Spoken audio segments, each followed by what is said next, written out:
Alright, good afternoon. Um, Again, thank you for everybody that has reached out. I do appreciate you guys.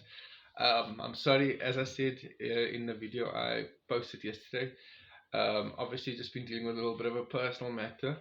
Um, that's kind of put everything on hold, as you can imagine. Losing work does that. But yeah, it's given me a chance to sit back, refocus, and think about my life, what is important and everything. Obviously, it's important to work, and obviously, it's important to provide for your family. And yeah, that's kind of where this process of me chatting to you guys and telling you about what I've experienced, it's kind of for you, but also for me, it's a good thing.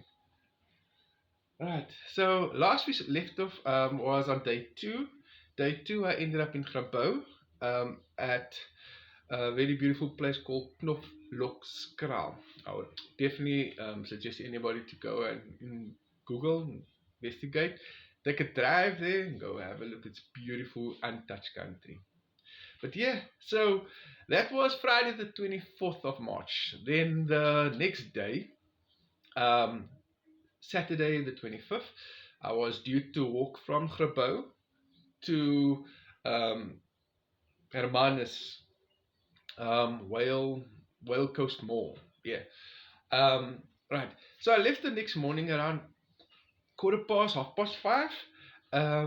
My hosts in Knoflokskraal, Jeanette and Cyril, thank you again, lovely people.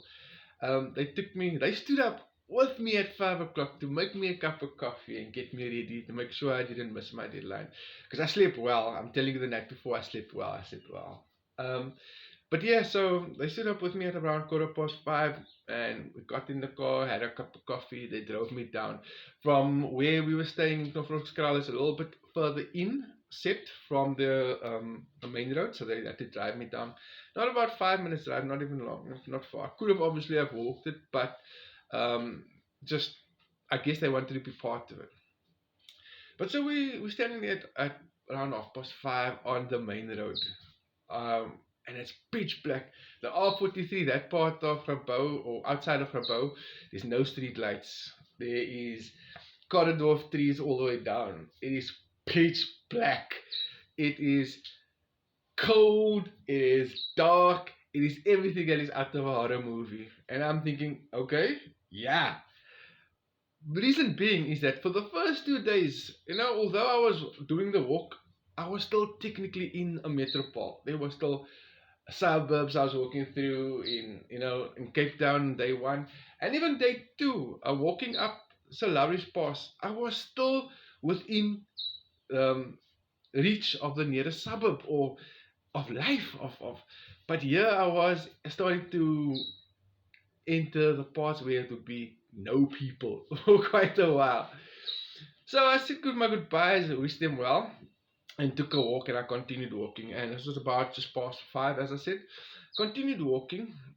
Um, Again, beautiful sounds of nature, absolutely dark. I had a headlamp, but I actually put it off because I didn't want to disturb nature. I don't know, felt like walking with torches and headlamps. I kind of felt like I was disruptive. I even put off my earphones. I didn't have any music on. I just wanted to absorb. And I'm walking, and it was absolutely beautiful, right? Peaceful. Said a few prayers. Obviously, I was missing my family at this point. It's been 3 days or 2 days technically. So I continue walking, and nothing really to see. It's just, as I said, um, quiet bush. Nothing really. It starts getting the scenery starts getting very barren, kind of thing. But after about an hour or two, I think it's about 8 o'clock, I come to Hoek Hotel.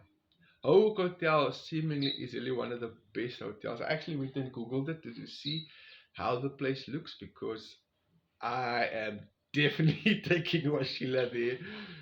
soon. Um, but yeah, Hoek Hotel, I walked past there. There's a beautiful, there's a hotel on the left hand side as I was walking, but on the right hand side, it was like a pad style. Unfortunately, I was passing it too early already. There was nobody there, no life there. Couldn't get me a cup of coffee or anything. But nevertheless, it was beautiful. I loved the hotel and everything I seemed to have in terms of amenities. Continued walking. Came to the Hoeks Pass. I think if I stand under correction, I think I saw the elevation sign that said we were 340 meters above sea level. That was a cool feeling. That was a cool feeling. I sat there at the Hoeks Pass. I'll post a video later. Just to show, I sat there on this bend, right? On this bend, you can see the railway. There's a really old abandoned railway, I suppose, down there at the Hoeks Pass.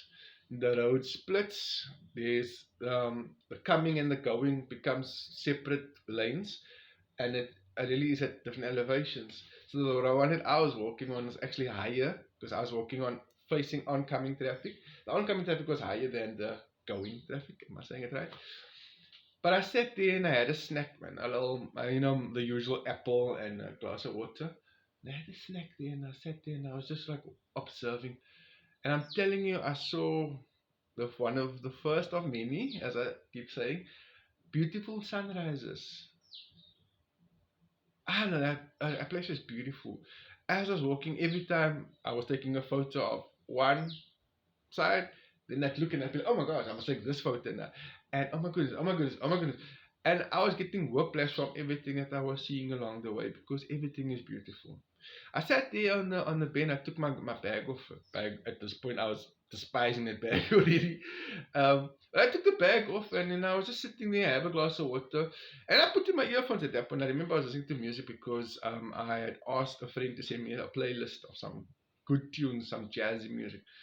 And I sat there on the bench and I just watched the cars coming past, and people were like looking. As you can see, they were driving past and looking. Like, what is this crazy guy with the bright red bag doing alongside the road? Well, it was beautiful. I just sat there for a moment, just took in some peace. At this point, I did phone my wife to say good morning because, again, I didn't want to phone too early, but I also didn't want to go the day without speaking to her. After a couple of minutes, I continued on.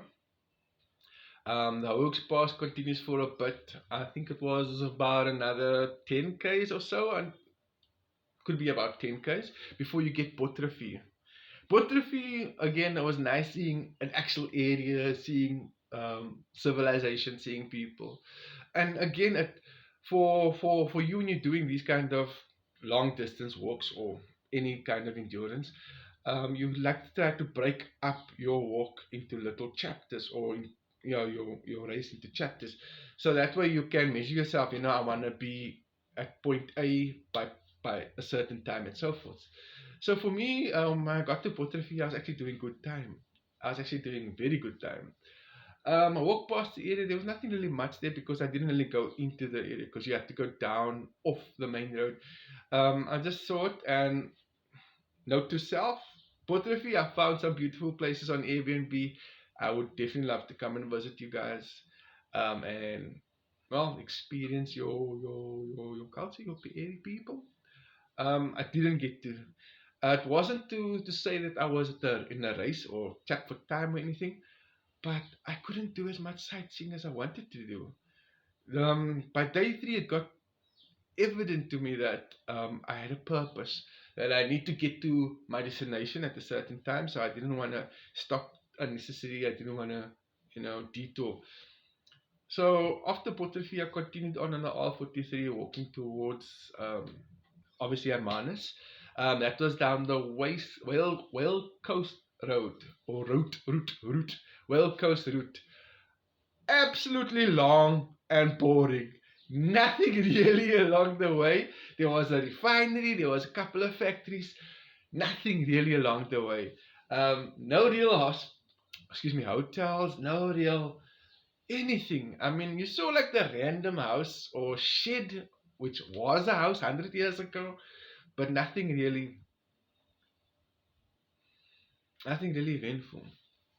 At this point in time, I had started to develop, well, not just this point, but over the last 2 days, the previous 2 days, especially walking up to Lauris, I developed blisters. As the shoes that I told you I got for my birthday that Sunday before, had not yet been broken in, so I developed blisters. So walking down the Weld Coast route, which is, if any of you guys know, there's no real pavement or pedestrian walkway.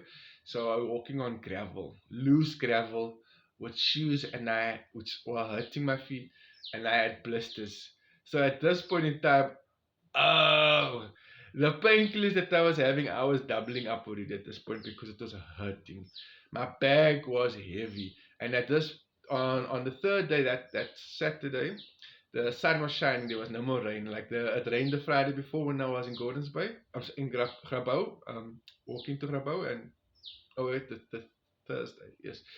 It rained the Thursday and the Friday, but the Saturday the weather was beautiful, so it was hot. So this bag on my back, this jacket, everything is just hot. The sun is burning because I'm continuing on the Weld Coast route. No direction changes for 2-3 hours. I'm just walking, and the sun is just burning down on my back.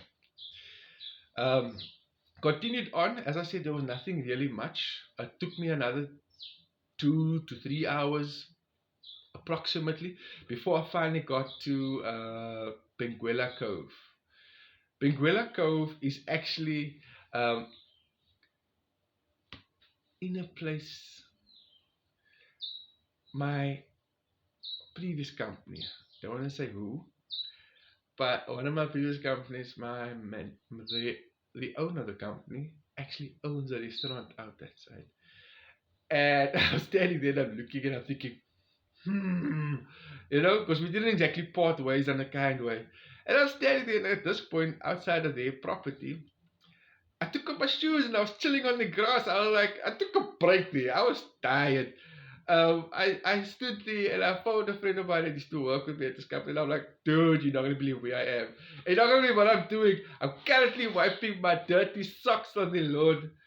I was chilling there with my shoes off because, again, at this point I've been walking for about 5-6 hours. My feet was killing me.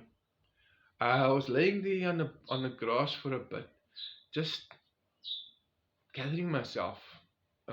Again, was not easy, but I continued. I had so a break about 20 minutes and I continued on again. Before I got to Benguela Cove, actually, I gotta tell you this. I found a little place just about an hour before Benguela Cove called Vleisstad. Vleisstad is a little butchery slash deli slash everything. Very beautiful place. I didn't take a video. I have a few photos up on my Facebook and on the Instagram. I would suggest you guys go and have a look. It's a beautiful place. I ended up speaking to the woman that works there. I think she was the owner. Lovely woman. And we had a good chat, and she was amazed also that, what am I doing and why am I doing so. And I told her that, what, my wife, due to her studies at UNISA, she told me that her daughter also was studying in Cape Town. Remember, they refer to it as in Cape Town because they live in Hermanus side. So she says, no, her daughter's also studying here in Cape Town, also through UNISA, also teaching. And I was like, oh my God, again, another connection with somebody who's a teacher who's also studying through UNISA. Remember, 2 days before, Lindsay, Jock, the host that I had in Gordons Bay, she also was a teacher. So all of these connections I was making along the way, it was again just reinforcing why I was doing what I was doing. But nevertheless, so we continue on past Benguela Cove, and I'm continue walking for another hour or so, and then I pop out in front of Austin. Now, I had been to Austin a few years ago with friends and family, and I remember it was a beautiful seaside town. Now, the part that I walked through on the main road was the colored dorpie. And I'm like, where's the I remember uh, the colored dorpy. I never felt so at home, so away from home, as I did walking through Houston. They've got the beautiful houses on the left hand side as you walk past, and then I would say like the low income houses on the left hand side, and then on the right hand side is the more established houses. You know what they would always say as the teachers' houses, the teachers and the policemen, and that's as die mense met die mooi huise, the people with the nice houses. So I'm walking down, and again I'm meeting random people. They all greeting, confused, looking at my bag. Why am I walking with this stick? And it was beautiful, but again, for me, it was a chapter. It made me know that I was doing good time. So at this point, I think we were just after 11 o'clock, almost 12 o'clock. Austin, I didn't really get to see you. As I said, I just walked through. I felt very at ease. The people I saw, the people that was walking past, that was greeting, you guys are a friendly bunch. I would again, I'm going to say this so many times in the next few days, but I again want to go see you as soon as possible. After Austin, it was another hour and so, and I was off walking. But at this time, my feet was killing me. It was really, really difficult. So I stopped off. I was coming up to an area called Onrus. There was a caravan park, a sign that says caravan park left, or right, excuse me. And then also at that point, there was an OK mini mark. Onrus OK mini mark. So I'm walking, and at this point I'm crawling, I'm stepping, like, I'm struggling, I'm walking slowly. I'm still making good time. This was about 2 o'clock. Still doing good time. However, my feet was killing me. I couldn't do it, and I still had another. I think it was about 5 to 10 k's almost to get to Whale Coast Mall. But I go into the OK. There's a pharmacist there. And I go get some medication, and I go get some bandages, and I sorting out my feet there outside of this OK on the little pavilion seated area, man. And I'm telling you, for anybody that's ever ran a race, the moment you stop running, everything just comes, and you just get tired, and your body hurts, and everything is cramping. And I sat there, and I'm thinking, I don't want to say the word, but I'm thinking, if, and as I'm sitting there and I'm realizing I've died, I get a phone call from my host for that evening, Carl, Carl Fredericks, which Carl Fredericks from Hermanus congregation. And he tells me, no, where am I now? What are you doing? And, you want to just basically get my feedback. So I tell him, okay, I'm here. This is where I am. He's like, you know what? I live in that area. And I told him, I'm like, you know what? I'm not going to the end point, the Whale Coast Mall. Send me your address, your location. I'm going to go to your house. So I took a detour. I did not. This was the first day. I didn't finish at my spot. Well, not the first day, Grabouw or so. But I didn't finish at my desired destination. Because hello boy, come up. Oh, okay. My dog is also wants to be part of the video. So I couldn't get to my desired destination, but I ended up going through to his home. I got there just about 2:30. I was tired. I was gone. He literally had to come pick me up outside the park. There's a park close to his home, which I couldn't find his home. I guess I was tired. My brain was dead. You'll see. I'll post whatever videos I can. But yeah, Carl Fredericks invited me to his home, met his beautiful wife, his children. They opened up their heart and their home and made an amazing meal. We were braaiing outside. Although I told everybody that I need to have a small meal. This man went and made me a steak. People, I'm telling you, I've never had such an amazing steak. I've never had such a steak that I appreciated at that point. But I was more appreciative of the home and of the bed. And although it is only 3 o'clock in the afternoon, nevertheless, it was what was needed. Oh, look at my boy over here. See for Arrow. That's Arrow. Arrow, say hello. There's Arrow. Hello, my boy. Alright. He's not feeling so 100% today, but yeah, it's my boy there. But yeah, so I got there just about 2:45. Spent some time with the family, chatting. He took me to Wellco's Mall to go get some more medication and things because, as I said, my body at this point was gone. Uh, Day three, as I said, wasn't as eventful. It was a whole lot of silence at time that I was alone. It was good. It was good for the heart, for the mind. I'm grateful that everything turned out well, even though my feet was killing me. I was grateful for the home. Um, I I left Grabouw in a good way. I was guided peacefully and safely to Hermanus, Onrus. Um, it was a beautiful experience. And again, as I said, I'm grateful for what I've seen.